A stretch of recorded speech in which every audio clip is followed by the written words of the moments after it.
ladies and gentlemen, esteemed members of press, distinguished members of parliament, and executive members of the Alliance for Change. Thank you for joining us today, May 3rd, 2024. We got here for an important announcement and a mark a significant milestone in our journey. This press conference serves as a platform to share crucial information, engage in constructive dialogue, and foster transparency. It is essential to recognize the collective efforts and dedication of all those involved. Without further ado, let us commence this press conference guided by principle of honesty, integrity, and mutual respect. Together, let us navigate the discourse ahead with grace and purpose. Thank you. At today's press conference, we have a press will be read by Mr. Kamraj Ramjatan, the leader of Alliance for Change, and by our General Secretary, Sher Duncan. And we have in-house with us Mr. David Patterson, Vince Adams, myself, Dorita, who will be answering questions on any topic that come up within our portfolio. Mr. Kamraj, go ahead. You guys are hearing me loud and clear? Loud and clear. And clear. Okay. This is a press release from the AFC on the sale of the Marriott. The PPP government, since the death of businessman El Batrawi, has decided to reassess the sale of the 197-room Marriott Hotel. Mr. Jagdeo is once again heavily involved in the arrangement. The AFC wishes to remind Guyana that Marriott Hotel is a state-owned asset built by taxpayers' money, but with a foreign brand name Marriott and managed by Marriott. It is thus important that any future sale satisfies the requirement of transparency so as to make the transaction above board and free from political influences. The AFC demands that in these circumstances, a new and more accountable and transparent approach be followed rather than one where a friend, family, favorite, or flatterer will be the beneficiary. One such approach is having an independent body such as a reputable accounting firm like Ernst & Young or Price Waterhouse manage the sale. As is the practice with these firms, there would be the creation of a data room set up with all pertinent information needed to attract the best offer from credible investors, namely with good track record in the tourist and hospitality industry, inclusive of their audited financial accounts, their valuation, management agreements, among other requirements.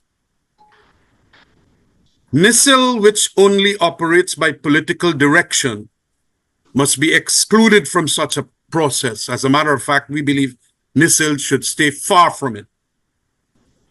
The accounting firm selected ought then to make its recommendations to Cabinet, or better still, to Cabinet and Parliament. That's the statement in relation to Marriott. Thank you very much. Thank you, Mr. Kamraj. And I'll now ask our General Secretary, Mr. Sher Duncan, Member of Parliament, to read his press statement. Thank you, Mr. Moderator. The Alliance for Change led an outreach to Port Kaituma Region 1 from April 27 to 29, 2024. There were 4 formal engagements and a number of informal ones. A walkabout in the market, speaking with residents and business people, all complained about how hard things are owing to the high cost of living and how, given our oil fortunes, much more can be done. The impact of the Venezuelan migrants is a concern for folks in Port Kaituma. The rise in the cost of milk, among other commodities, is a cause of concern for the common man in Port Kaituma. One person exclaimed, "Everything is a fight down for the small man in Port Kaituma." Sellers lamented that teachers used to be major spenders. Now it's not so. Sellers depend on pork knockers primarily now. Food is the only thing that's selling, vendors told us. The Alliance for Change team held meetings with residents of 4 Mile, Pittsburgh, and Citrus Grove. Again, several concerns were raised. In 4 Miles, for instance, a land demarcation issue persists, where a local authority area takes on the facade of a reservation for electoral purposes, etc. An illegal act which benefits the People's Progressive Party Civic, the PPP. We were advised that fuel business getting a fight down in Port Kaituma, small business getting a hassle in Port Kaituma, according to residents and business people. The state of the waterfront, managed by the PPP-dominated Neighborhood Democratic Council, leaves much to be desired. It is alleged that Venezuelans getting solar panels and public assistance through the post office ahead of Guyanese citizens who struggle to make ends meet every day. Several concerns were also raised in the education sector in the Maracay sub-region. Overcrowded schools, poor dormitory supervision, parents having to donate monies to help aid in the building of school infrastructure seems incoherent with the large budgetary spending in education in the fastest growing economy in the world. Residents also deplored the failed administration of the PPP in the region. Minister of Education Priya Manik Chan, name calling. Regional Chairman Brenton Ashley, name calling. Minister of Public Works Van Edgil, name calling. The PPP, name calling in Port Kaituma. Mining issues at Barometer are also indicative of friends, family, and favorites. Issues of corruption, mismanagement of public funds in Sibai village are on the same tenor. School road is incomplete. Airstrip road needs repair. The catwalk concrete road recently completed is falling apart. Elsewhere in Port Kaituma, the PPP administration is a catalogue of corruption, cronyism, and favoritism, with a plethora of similar type hot dog for cash grant scandals. A wharf being constructed at Lock Point, Oranok, takes the cake or takes the hot dog, costing over $1 billion. It bears the striking similarity of the Bamia Secondary School scandal or the Tupui contract scandal. This is an area our team visited and noted the grave structural deficiencies with portions of the edifice about to be claimed by the river that borders it. The Alliance for Change notes the quick patch to the deteriorating roads, the flurry of activities at the wharf, and the sudden meetings with teachers and parents, and village meetings as well in the wake of our visit and exposures. It is no substitute for proactive, innovative, and thoughtful leadership. Like so much else in Guyana, for Port Kaituma to grow and to glow, it is obvious the PPP must go. Thank you very much, Mr. Moderator. I will now open the floor for questions. The rules is we can ask 2 questions each with 1 follow-up, and we can go around the cycle again. Okay? So, guys, questions?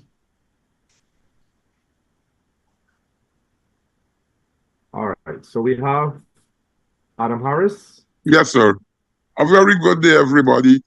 To Mr. Cameron Ramjatan on the sale of the Marriott. Now, I don't know that it was an individual that was buying the Marriott. That being the case, with the death of the individual, I suppose the sale fell through. However, the president said he would have to look after it. The question is, what role would the second bidder have played in this arrangement? Well, Adam, I must tell you that this is a privatization matter. It is not coming under what is generally called the procurement rules, which generally say that the second bidder is going to get it. But I understand that the second placed person here is the company called Integrated Incorporated. And that company is I think a Maniram Prashad company. I think it might be him or some family member there. So it is important that we get, in view of the fact that there might not be from the Batrawi group of companies any further purchases in view of his death. He was the one that was interested in coming into Guyana. It is incumbent that this process be, as I said in my statement of claim. Remember, there was a first process, but Trawi had come the highest, and I think it was Robert Badal that had come second. And they squashed that, and they said that they'd go back to tender. But Trawi then came first again, but integrated came second. And so I don't know if they should squash it like they did in the first. I think they should, and they should then go to what is called an accounting firm that is going to set up the best candidate, the best price, with big history and tourism and hospitality and so on.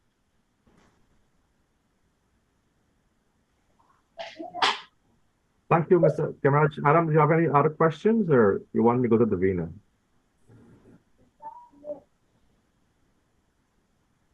Yes, sorry.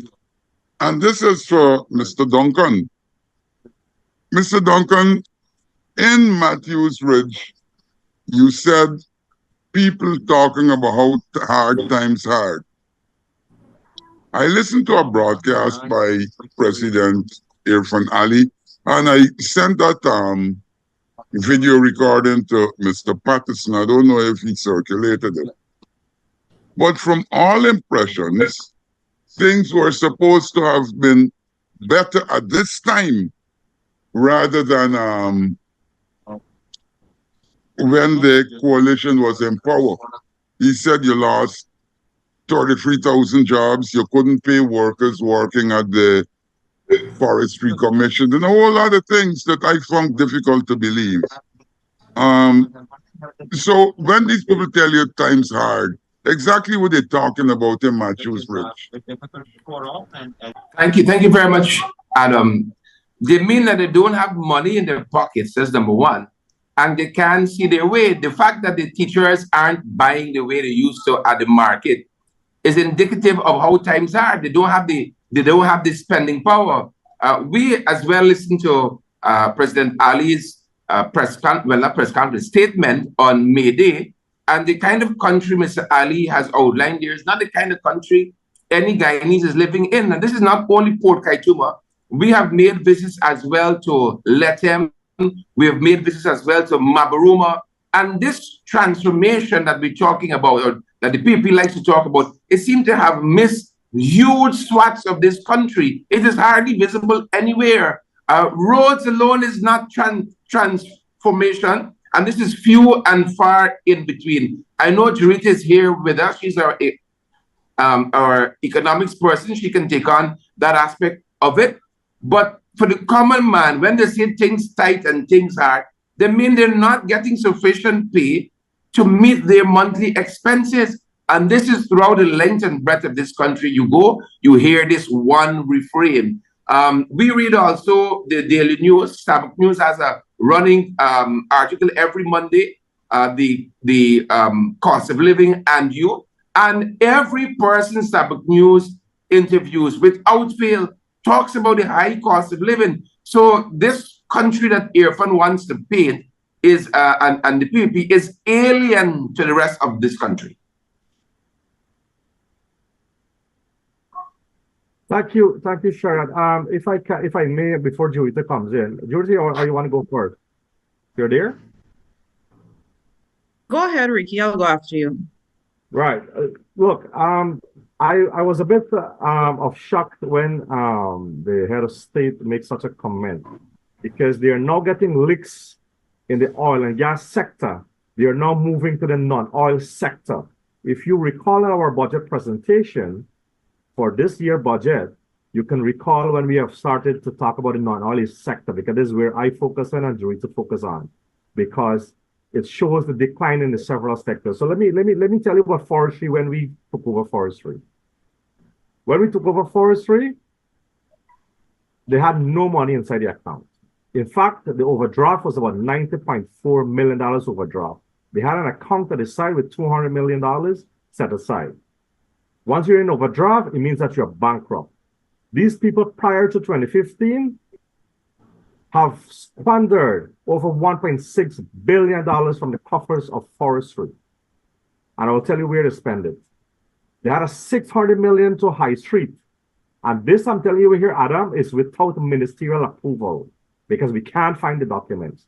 And in the auditor report by Alan Golsaran, stated clearly, the forensic audits clearly that there was no ministerial approval, especially a $300 million that went to Marriott. There was another $300 million that went to Iwokrama. Of course, David Granger, our president then, said that he took that off because Iwokrama is what you call a biodiversity reserve and a protected area. So that went to them. But that's Kemrat was talking about Marriott. There was a $300 million went to Marriott, which none money came back here. And that High Street building that spent $600 million, that building was so unsafe for human occupancy. And so, Adam, this is where the forestry will be took over. I don't know where he got his information from, but if he's saying that the entire sector, which was forestry, bauxite, and gold, that had about $1.8 billion or 8% of the GDP that was declined. Therefore, I'm telling you, based on the stats that we got, I'm going to read now again to you. Therefore, the sector now from 2020 to now has been, they have been lost over about, using his statistics, we have lost over about, I will say, triple of that figure of that 8% GDP. Triple of that we have lost.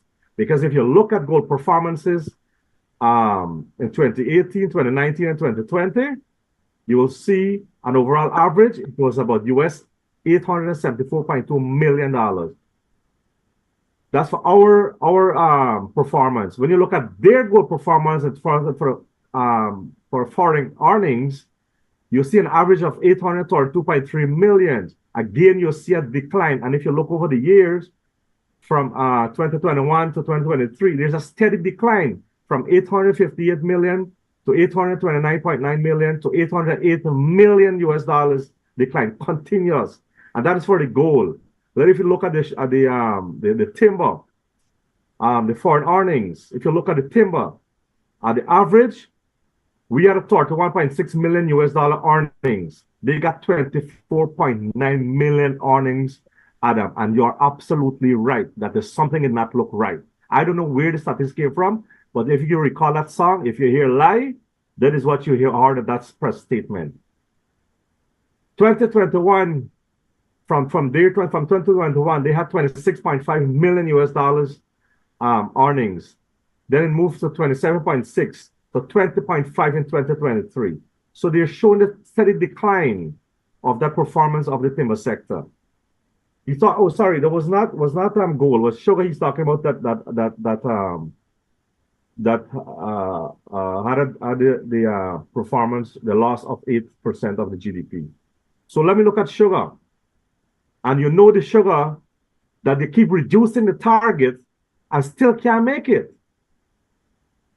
And if you look at our average from 2018 to 2020, we had a US $26.2 million earnings.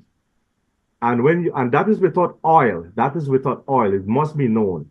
And if you look at from 2021 to 2023, the average was 19.0 million US dollars earnings, Adam. So I don't know where the statistics came from and how they're doing the statistics. But as I said, you got leaks in one sector, you come into the other sector. And all these sectors, shrimp, bauxite, rice, every single sector, Adam, is in a decline. The non-oil sector is in turmoil.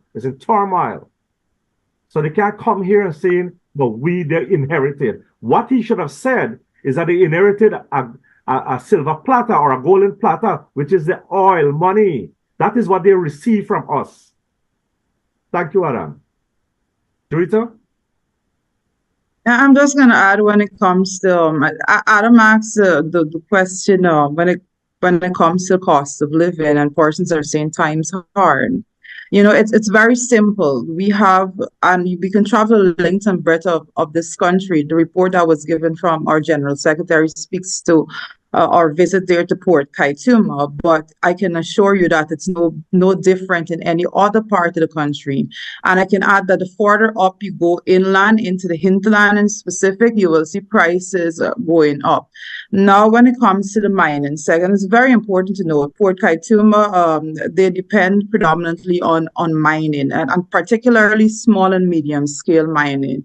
On the coalition's tenure, I don't know where Air Finale is getting his information. Probably, I know that some reporters do ask for your source of data. I think persons need to ask him for where is he getting his data from, because from 2015 to 2020, when it comes to the gold mining sector, that sector is what Port Kaituma depends on heavily.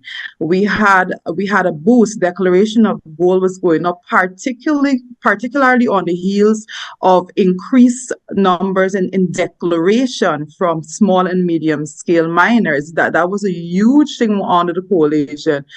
Under the PP's tenure, if you go back and these are, and I can give sources before I even give my dates, you can go to the Bank of Guyana report. Since the PP has been in office, you're going to see a steady decline when it comes to the declaration of gold coming from small and medium scale miners, because that is what happened prior to 2015, and now you're seeing it back again. So the only common factor that you're seeing there is the PPP. This is how they manage resources, because they're not concerned about putting methods and systems in place so that the small man, and we say it so many times, that the ordinary Guyanese will be benefiting, the ordinary miners. They're only concerned with large scale miners, so they're hoping that if they can project numbers that would skew the actual final result from the large scale miners, then persons are not going to focus much on what is going on at small and medium scale. But those communities depend heavily on that area. So when we're talking about cost of living and the way in which it impacts these communities across the length and breadth of Guyana, what we're saying is that persons do not have the money to match the increasing cost of living. The inflation in these areas, it's consistently going up right about now, and persons' income is on the decline, and that's what you're seeing. I give one example. If you go to Port Kaituma, you have to pay between $1,000 to $1,200 for a loaf of bread, and that's the reality for the persons living there. And when you're looking at the structure in which the PP administration is operating, you will understand that they have little to no concern about how the ordinary Guyanese is coping with those exorbitant prices, to the point that right now persons actually I got a call. I'm going to stick this in right here. I just got a call before we even came onto this press conference that persons were trying to send up goods, but 2 boats went up into the Region 1 area specifically to collect PPP members that are going down to their Congress. So the boats did not take any goods, right? So these are the challenges that persons have to face. So they couldn't care less whether or not we have persons living there that is dependent on this mode of transportation. And we're going to dig into it a whole lot more and bring that information to the public. But the PPP is consistently not doing anything for the small.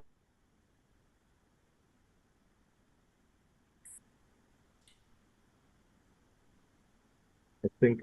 All right. Could I just hello? Go ahead, Cameron. Go ahead. Yeah.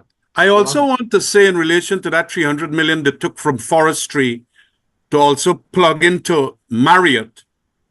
Marriott did not, since that time, pay any dividend back to forestry. Because, of course, and you know, the Marriott, it's the interconnection of how they misspend and all of that. The Marriott does not pay corporate taxes at all. In 2015, it was granted a 10-year tax holiday. So it doesn't pay anything. And although 300 million of forestry's money went in there, and they had promised that forestry is that's a good investment, forestry has not been paid any dividend. Nobody, I think, ever got a dividend out of the Marriott. So that is why we want NISIL and so on to stay clear, and so that these facts could be brought. And that is why I said I might as well mention that to members here. Thank you, Cameron. mean, that's absolutely fine. Adam, let me just give you a piece more statistic before I go to Davina. In 2020, the gold contracted by 7.8%. In 2021, it has contracted by 14.8%. 2022 by 2.5%, and in 2023 by 11.2%. That is the statistics, and as you just said, our source is from the Bank of Guyana. Yeah, thanks. Davina? Good day, everyone. This is Davina Bagat with Kaituma News. Just two quick questions from me. Firstly, what does the AFC make of the recent revelation by a government advisor that the Stabroek block holds some 15 billion barrels of oil, while both government and Exxon have claimed there is no significant changes to the last resource estimate of 11 billion barrels?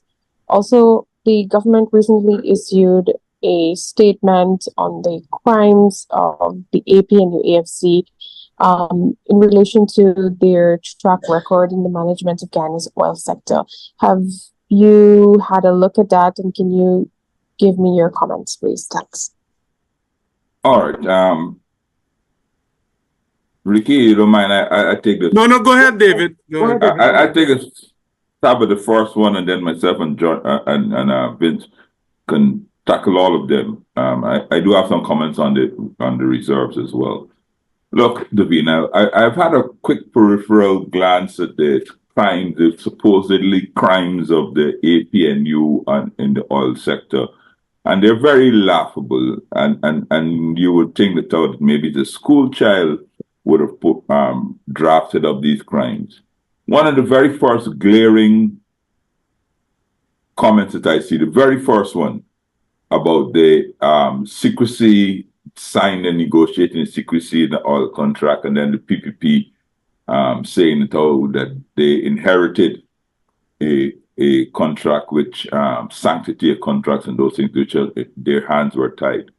For the record, the Exxon contract was released to the public on December the 28th, 2017, 3 years before the election of 2020. So you mean to say, so the people are now trying to say that, only after they got into office that they discovered the contents of the contract. Yet their manifesto in 2020, committed to renegotiate the contract, a contract that it took 3 years to write.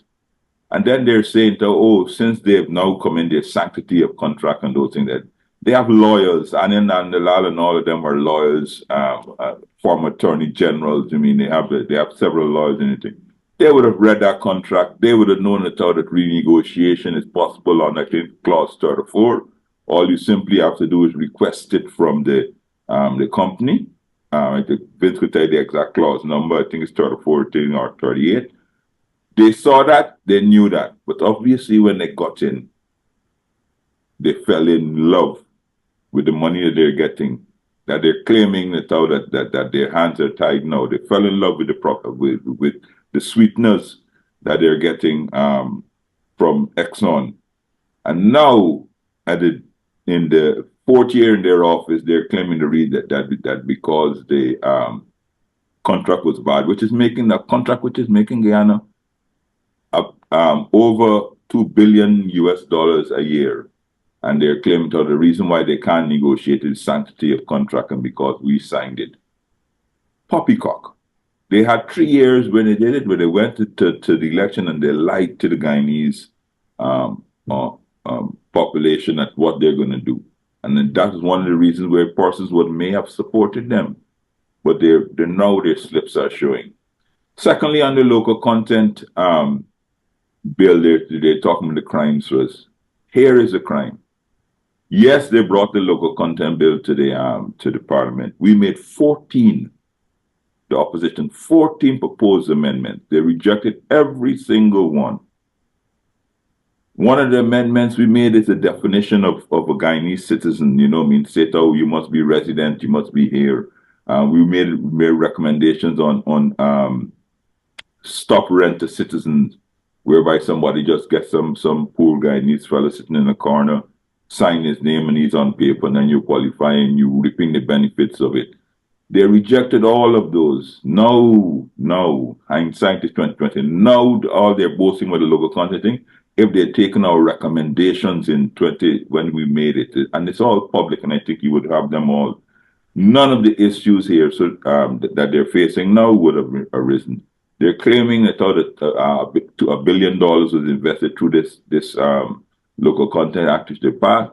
It would have been $3 billion had they listened to the opposition. Same thing with the petroleum bill.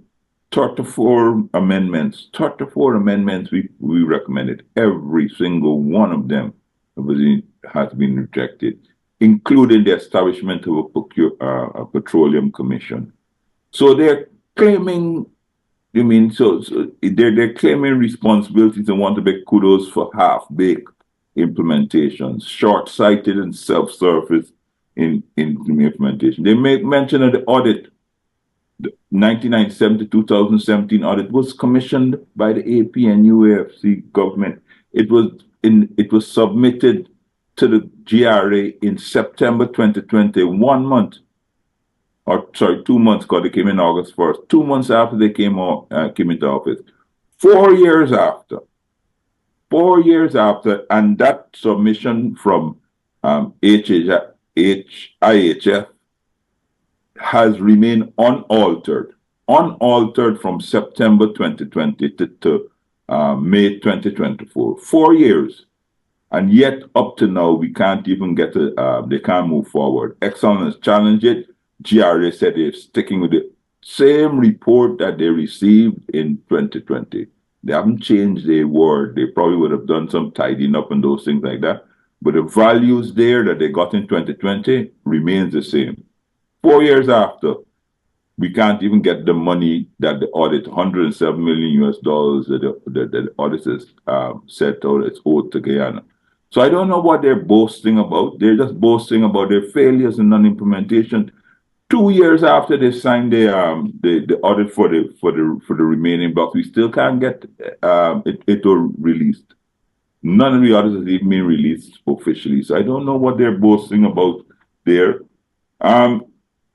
The gas ashore, I will quickly mention it, and one other, in 2020, and there's a couple of things you have to know, Davina, and you should know if you do your research. In 2020, Exxon had committed to build a gas ashore plant to land a pipeline, 12 inches, exact same, only to different locality, and fund a power generation with a buyback scheme. That was all committed, and that was 600 in total was 655 million, and we had a contingency of 100 million. But obviously, that wasn't the price. The price was $655 million. $380 million for the pipeline and the gas, right?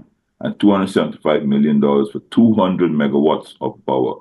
And they're boasting about a project that has moved from $655 million to over $2 billion.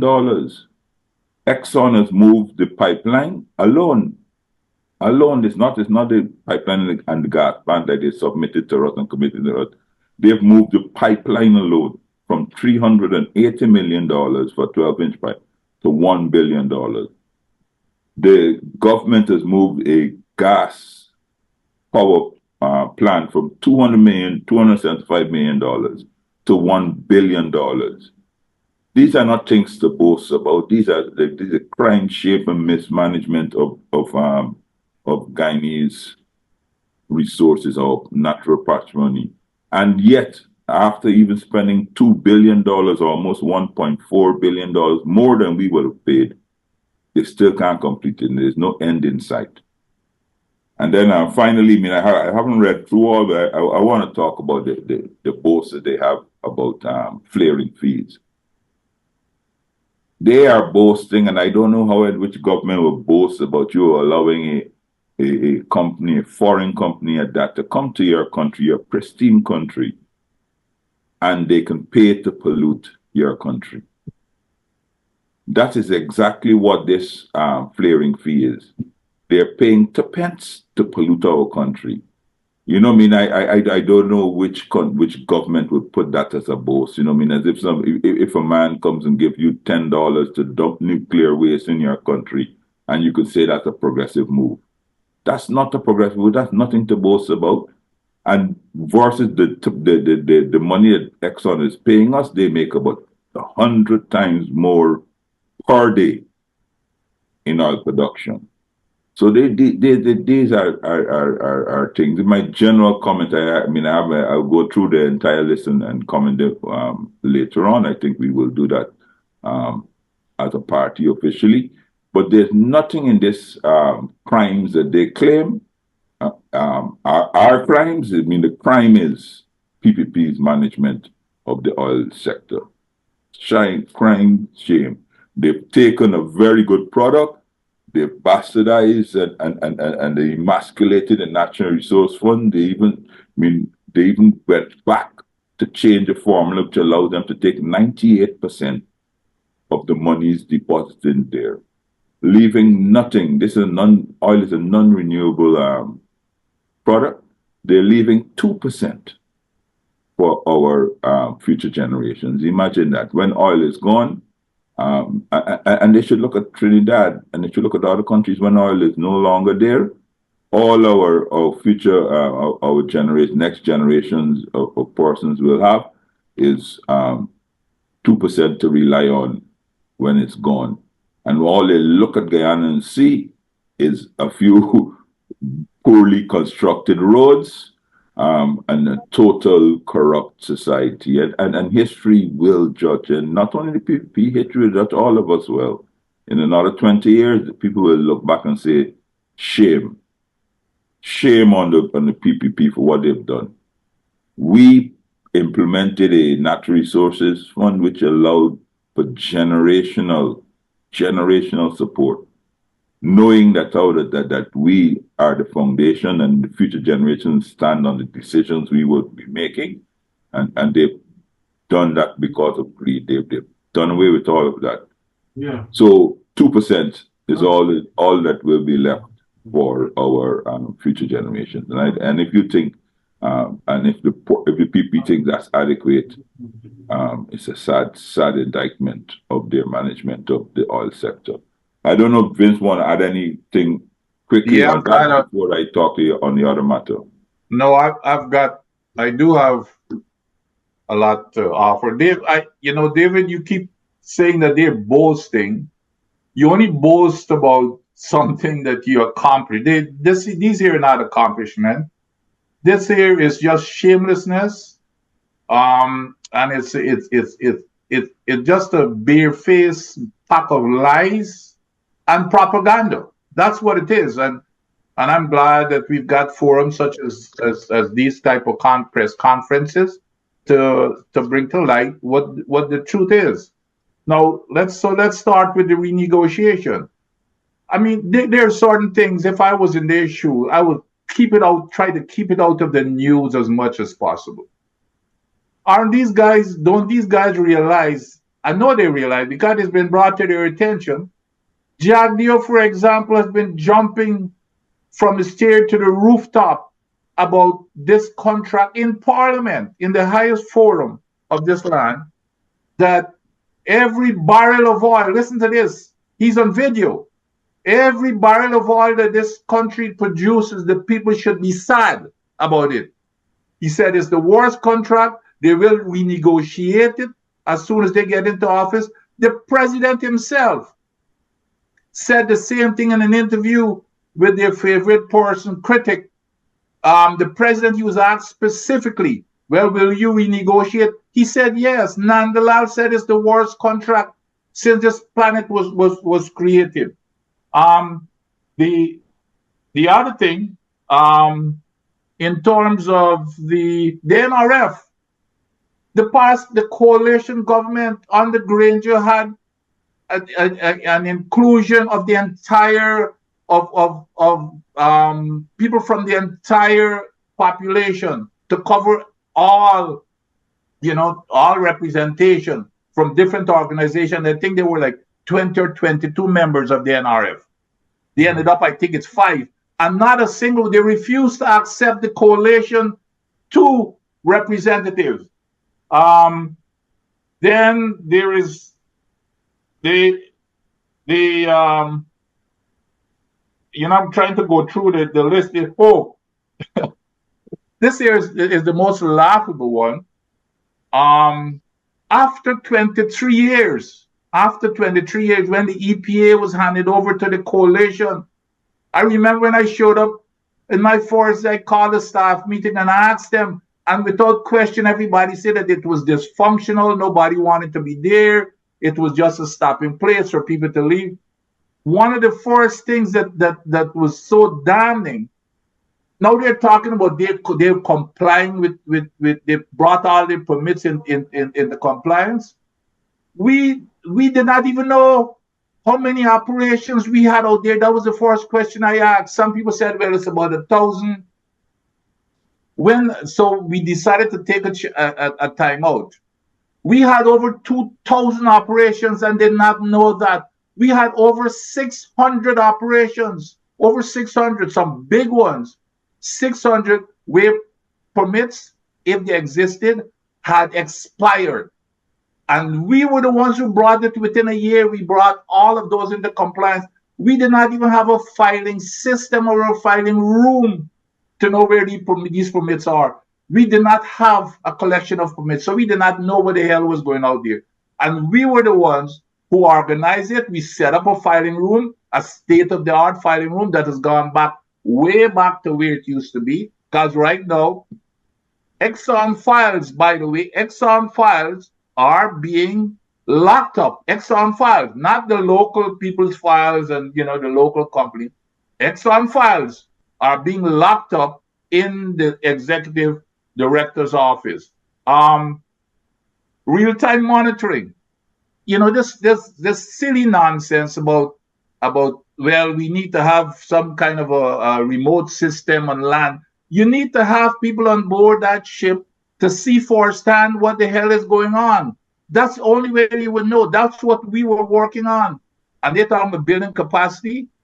We've been talking about this over and over. We had a World Bank $1 million that we set up a petroleum unit within the EPA to have staff with a high-powered staff, just as qualified or even more qualified than Exxon, to be on board the ship and in the office to monitor, to see exactly what they're doing. They abandon it and claim that they didn't even know that they exist. The other thing about this training center in petroleum and getting the various technical institutes, putting it at Port Morant. I have no problems where they put it. This is not anything that they have invented. We had myself, I supported the Vice Chancellor Griffith at the time. We even had a meeting at that hotel in Queenstown, I can't remember the name, with all of the technical institute. We were going to get all of the technical institute. We were forming a consortium under Vice Chancellor Griffith at the University of Guyana. We were going to be forming a consortium of all of the technical institute. So we would have been sharing the technical expertise. We would have been making, training everybody, but sharing the technical expertise as to the need on the ship with UG and the all of the technical institute, not only putting one at Port Moran. Then the other thing is just strengthening the oil spill. How could these people say that they're strengthening the oil spill response? And then talking about the capping stock, which is one of their favorite items to be talking about. These folks have increased. A capping stock, of course, is the lid that you put in a well when it blows out to stop the well from gushing into the ocean. As you recall, the Macondo spill flowed gush oil into the ocean for 8 to 9 days. So and that was why this capping stock was developed or invented after that time. It's a heavy piece of equipment, 50 to 100 tons. You put it on the lid. So you want to get it there as soon as possible. Myself and Dr. Bino insisted. When Exxon came to us for, they said they could get it there only no more than, no less than 20 days. We said no. We finally got them down to 3 days. This administration came into office and now tripled the time to 9 days, and they're bragging about that. So those are, just a few of the things that, and David, of course, touched on flaring, which is unbelievable that they want to talk about flaring. We shut down Exxon's operation when they were flaring, when they couldn't repair that seal. We put it into the permit. We said flaring is not allowed. And as soon as we went out of office, they opened it up. So here's what they have, and they're calling this environmental stewardship. What they have, you can flare as much as you want, as long as you pay a paltry fine for flaring it, and you're making money off of it. 30 times, you do calculation, 30 times what you're getting for that fee, what you're paying in that fee, you're making it back on, because you're not cutting back on that production. So this here is just barefaced lies, and they're going to be hearing about these, because it's not going to go unanswered. Thank you very much, Dr. Vince Adams. I see. Sorry, Ricky. The first part of the question, I just went to bit. Look, listen to me. And you talked about our reserves being moved from not being moved significantly. There's a saying, something in right, something in regular. I think somebody used to make that statement. Though if 3 years ago you had $11 billion worth of 11 billion barrels reserve, and you've made about 10 discoveries, you set up significant discoveries, and there is a clause in the contract, in the PSA, what defines a discovery of commercial grade, and obviously and these companies have a minimum limit of when they do it. And then you hear about at least 8 to 10 new discoveries, and they're talking about 75 feet of load sand-bearing oil strata, and they give you the depth and those things like that. And come back 2 years after to say, oh, there's no significant increase. And then they start to give you a BS. And this is, sorry for use this language on this thing, total BS. They're talking about, resources versus versus oil reserves. Total BS. Every country, there's proven oil reserves. The statement is, the benchmark is proven oil reserves, not proven oil resources. And you cannot say to the Guyanese people, I think Exxon's head was trying to be disingenuous and trying to use language which with Guyanese to kerfuffle the public. But you cannot. You have proven oil reserves.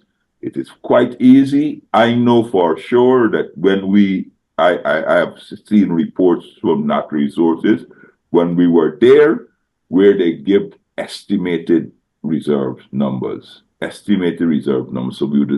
have seen the last one in 2019, and of course they've now proven. So they have estimated reserves, but they don't want to disclose it. And I think 15 is a very conservative. 15 billion barrels is a conservative estimate. They don't want to disclose it, and I think, and I will tell you on the political front that they will try to withhold it until after the 2025 election, because if they disclose the true value of their assets at the moment, the call for renegotiation will resonate even louder. And I've said it before, and it's absolute truth to me. So Exxon, in partnership with the government, are concealing these information purely at the request of the government, because they know how the call for renegotiation, when it moves from 11 to the 15, as the one person has said, but I think it's more in the region of 20. I think international, I think on energy, or one of the Marriott study, one of them has put our reserves at about 22 billion. Whichever number it is, it puts us in as a country with that larger volume in a stronger position to act and demand renegotiation.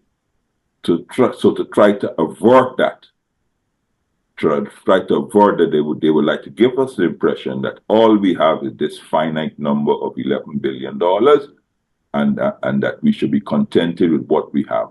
But that's not true. You can't have 10 discoveries and still remain there and then switch a conversation from resources to proven reserves to resources. We know the resources are what we're using at right now. It's a proven resource. Oil is just as a natural resource.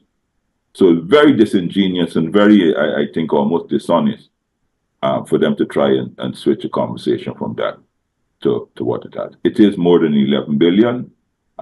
Jack Dio did admit that they have some general ballpark numbers. We as a government, I mean, I wasn't my ministry, but I recall sharing something about a couple of days ago with my colleagues where there was a projection on what the new discoveries were at the end of 2019 from Exxon and the Department of Energy. Of course, that's now all that's what made up the 11 billion barrels. So they do get projections. They just simply don't want to share it because they call for renegotiation, they call for better deals and a better share of the pie will intensify and put them under incredibly more pressure than they have at the moment. Thank you. Let me add here quickly, Davino. I don't know if it's 15 or 20. This guy's not first of all, he's not the guy who made the statement. I like to listen to my colleagues who are technical people. You know, there's a manager, so I don't know where he's getting the 15 from. As a matter of fact, I used to be a senior reservoir engineer with Exxon's competitor British Petroleum, and that was my job, to calculate reserves. And what I say that to let you know, it doesn't take you 2 years to come up with the reserves.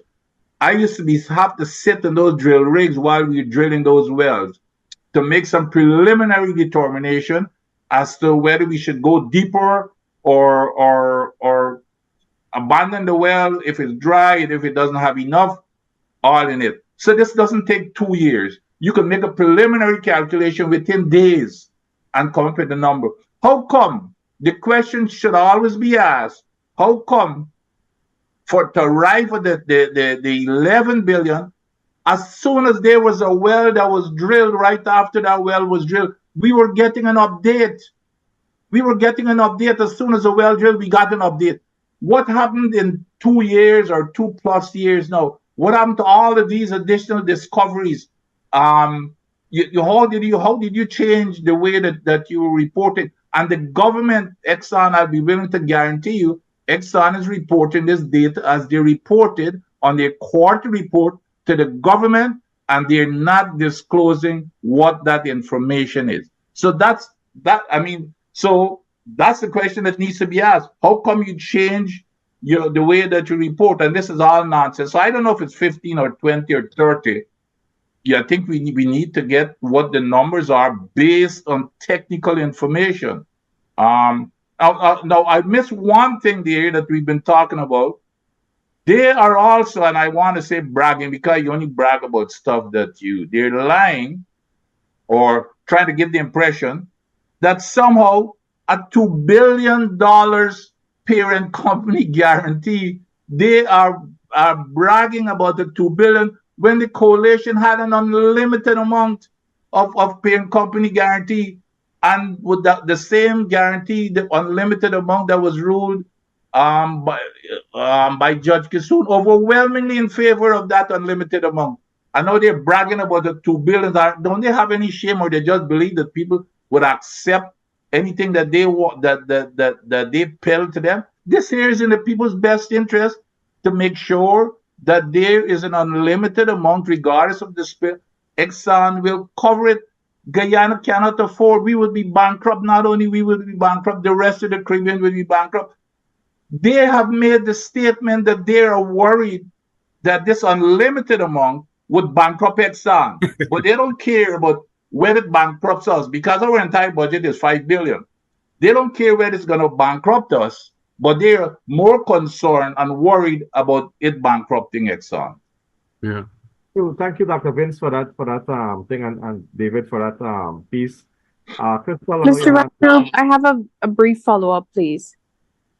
I have Crystal on a very long time. Can I come back to you, Davina?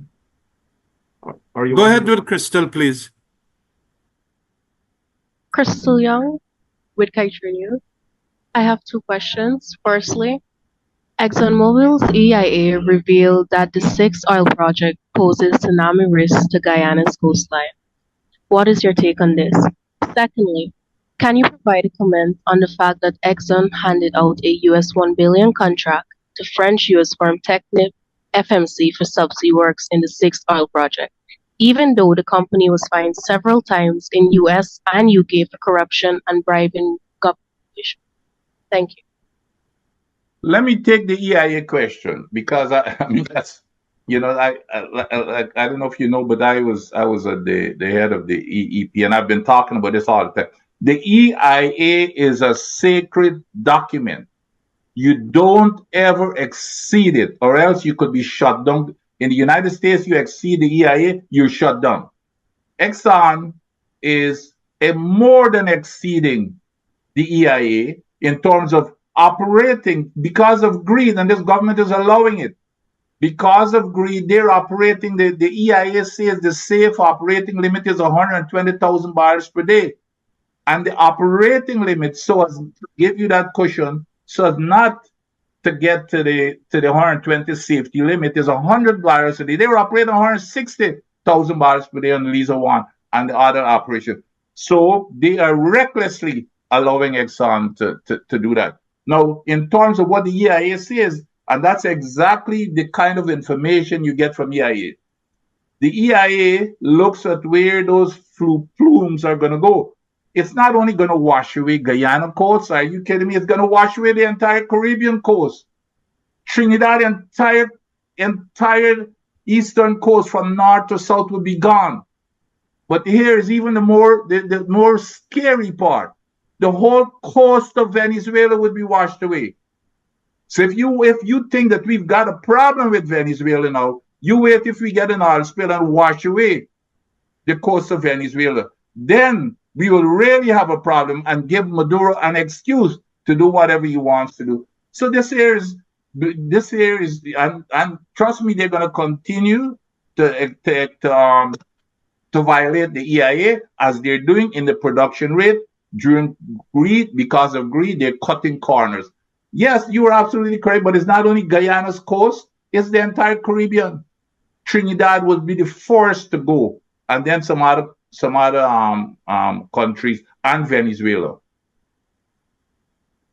And what about the second part? She gave us on the question of contract awards. You know, one of the issues, obviously, I'm not privy at the moment to that actual award, and I'll look into it, but I want to make this point. One of the amendments that we proposed in the local content amendment bill was that it prohibits Exxon from entering into any contract longer than, I think, 3 years or 2 years. That is from 2021. And the idea was, and we did this so that the idea was by time 2024, this year, local companies would be enabled to bid in partnership. And then after the 3 years, the local company, you had to use a local company, a subsidiary. And that would have given our local companies time to gain technical capacity, or B, force foreign companies to partner with us, even as a minor shareholder, technical, so we could have technology transfer and skill transfer. And they moved that out of the bill because obviously what we would like to do is ensure that in time, almost we wanted to do it, almost all of the activities related to oil and gas could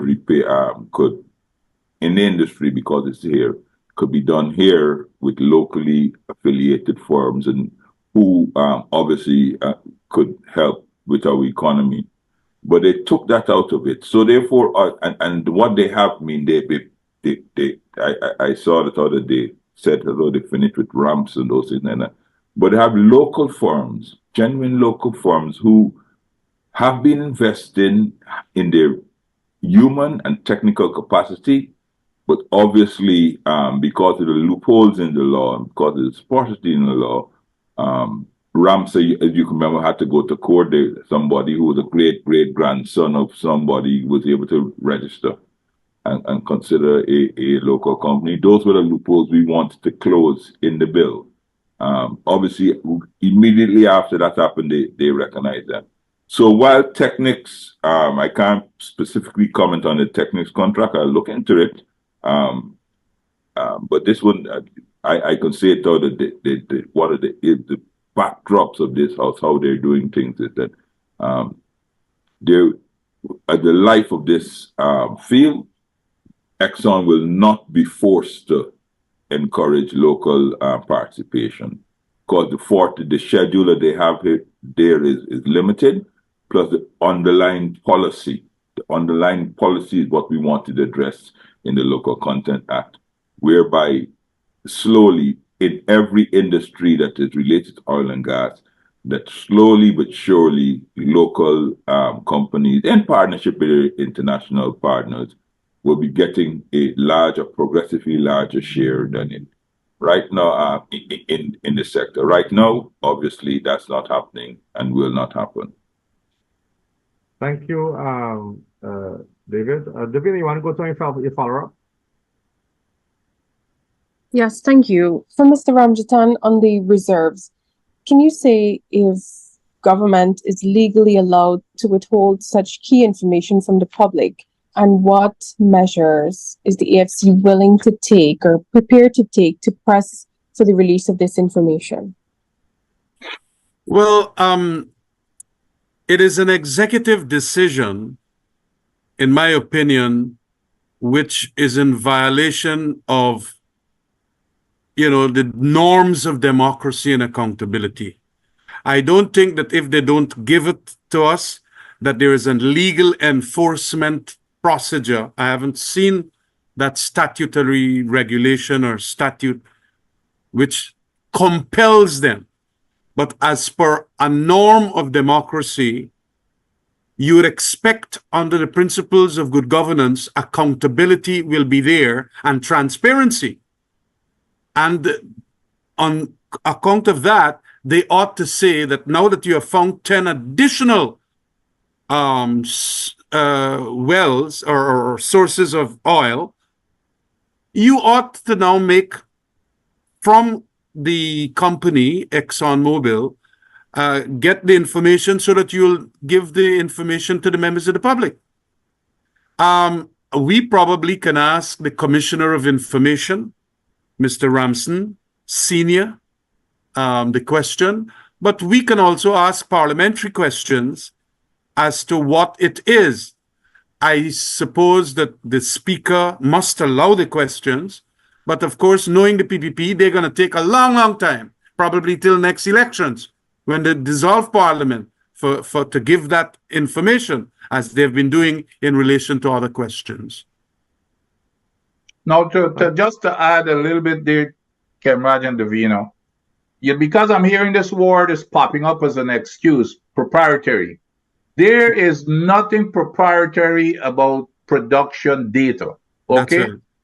Proprietary has to do with more technology, and Exxon doesn't have any technology that is proprietary anymore because all the big companies have the same kind of technology. So there's nothing proprietary about production data. And the other thing, Davina, and it's written into the contract, all data and information belongs to the government of Guyana. Yeah.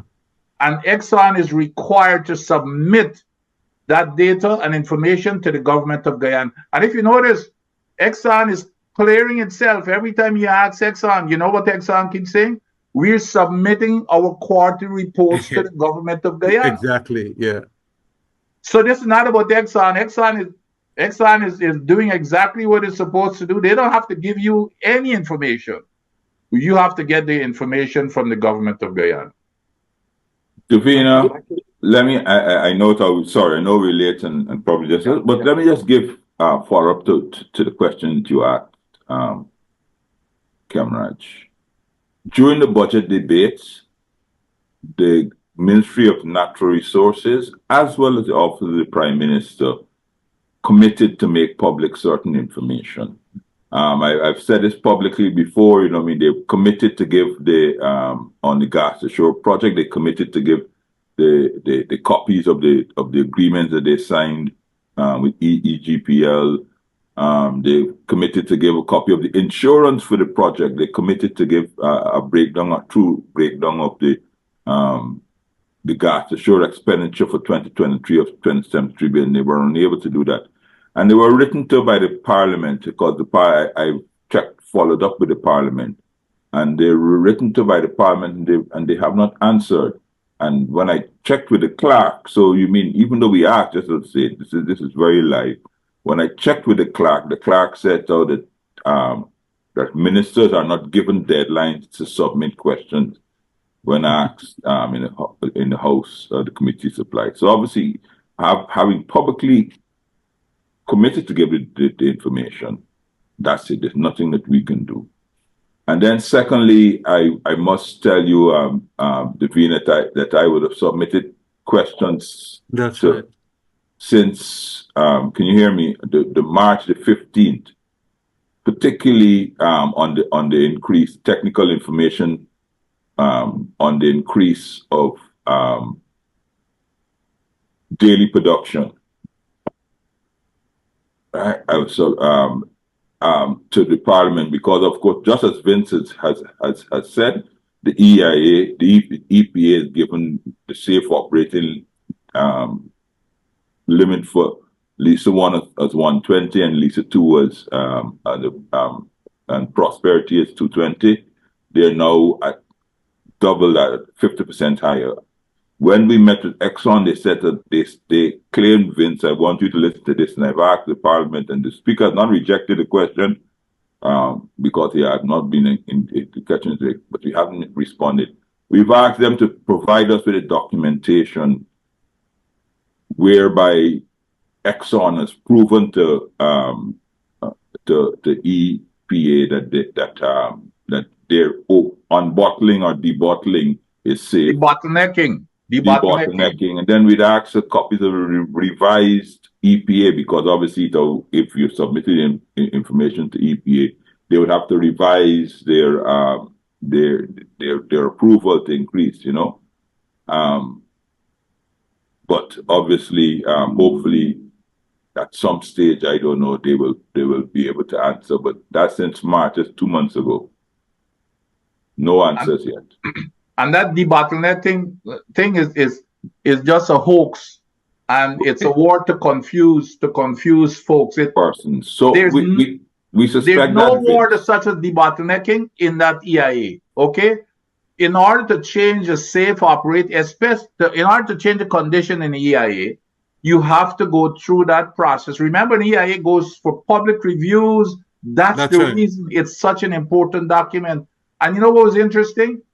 I saw the transcript or an interview of the Exxon folks who were, I think it was the gas to shore pipeline EIA, a public meeting, and the guy who was presenting it from Exxon said, "This here is a basically he may not have used the word sacred, but he said you have to follow what is in the EIA. It is a sacred document, except that this government doesn't do that." Thank you guys very much. We've exceeded beyond our 1 hour way. So as we draw this press conference to a close, I want to express my sincere gratitude to everyone in attendance virtually. Your insightful questions and attentive presence have enriched our dialogue today. We remain committed to fostering ongoing communication and transparency as we move forward. If you have any further questions, you're free to send to WhatsApp to us, to our communication team. Once again, thank you for your time, your attention, and your dedication to truth.